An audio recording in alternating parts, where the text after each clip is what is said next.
സ്കൂളിലെ പേരന്റ്സ് മീറ്റിംഗിൽ അമ്മ പങ്കെടുക്കാതിരിക്കാൻ ആത്മഹത്യക്ക് ശ്രമിച്ച 14 മരിച്ചു. തമിഴ്നാട് വാൽപ്പാറയിലാണ് ദാരുണമായ സംഭവം നടന്നത്. സ്കൂളിലെ ഇംഗ്ലീഷ് അധ്യാപിക മാനസികമായി പീഡിപ്പിച്ചുവെന്നും മറ്റു കുട്ടികളുടെ മുന്നിൽ വെച്ച് പരിഹസിച്ചതായും കുട്ടി നേരത്തെ പോലീസിന് മൊഴി നൽകിയിട്ടുണ്ട്. അധ്യാപകർക്കെതിരെ വാൽപ്പാറ പോലീസ് കേസെടുക്കുകയും ചെയ്തു. കഴിഞ്ഞ മാസം 10-ാം തീയതിയാണ് തമിഴ്നാട് വാൽപ്പാറയ്ക്കടുത്ത് സർക്കാർ ഹയർ സെക്കൻഡറി സ്കൂളിലെ 9ാം ക്ലാസ് വിദ്യാർത്ഥിനി ആത്മഹത്യക്ക് ശ്രമിച്ചത്. അച്ഛനും അമ്മയും ജോലിക്ക് പോയ സമയത്താണ് വീട്ടിലുണ്ടായിരുന്ന മണ്ണെണ്ണ ഉപയോഗിച്ച് 14-കാരി ആത്മഹത്യക്ക് ശ്രമിച്ചത്.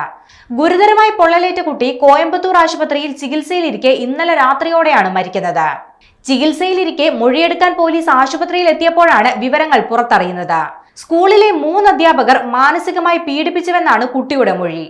മുടികെട്ടിയ രീതിയെ ചൊല്ലി സ്കൂളിലെ ഇംഗ്ലീഷ് അധ്യാപിക മറ്റു വിദ്യാർത്ഥികളുടെ മുന്നിൽ വെച്ച് വഴക്കു പറയുകയും പരിഹസിക്കുകയും ചെയ്തു. പഠനം മോശമാണെന്ന പേരിൽ തമിഴ് അധ്യാപികയുടെ മാറ്റി നിർത്തലും ഹോംവർക്ക് ചെയ്യാതിരുന്നതിന്റെ പേരിൽ സയൻസ് അധ്യാപികയുടെ മർദ്ദനവും വേദനയുടെ ആക്കം കൂട്ടി. പേരന്റ്സ് മീറ്റിംഗിൽ മാതാപിതാക്കളോടും തനിക്കെതിരെ സംസാരിക്കുമെന്ന് അധ്യാപകർ ഭീഷണിപ്പെടുത്തിയതിനെ തുടർന്ന് അത് ഒഴിവാക്കാൻ വേണ്ടിയാണ് വിദ്യാർത്ഥിനി ആത്മഹത്യക്ക് ശ്രമിച്ചത്. എന്നാൽ അതിത്ര ഗുരുതരമാകുമെന്ന് കരുതിയില്ലെന്നും കുട്ടി പോലീസിൽ മൊഴി നൽകിയിട്ടുണ്ട്.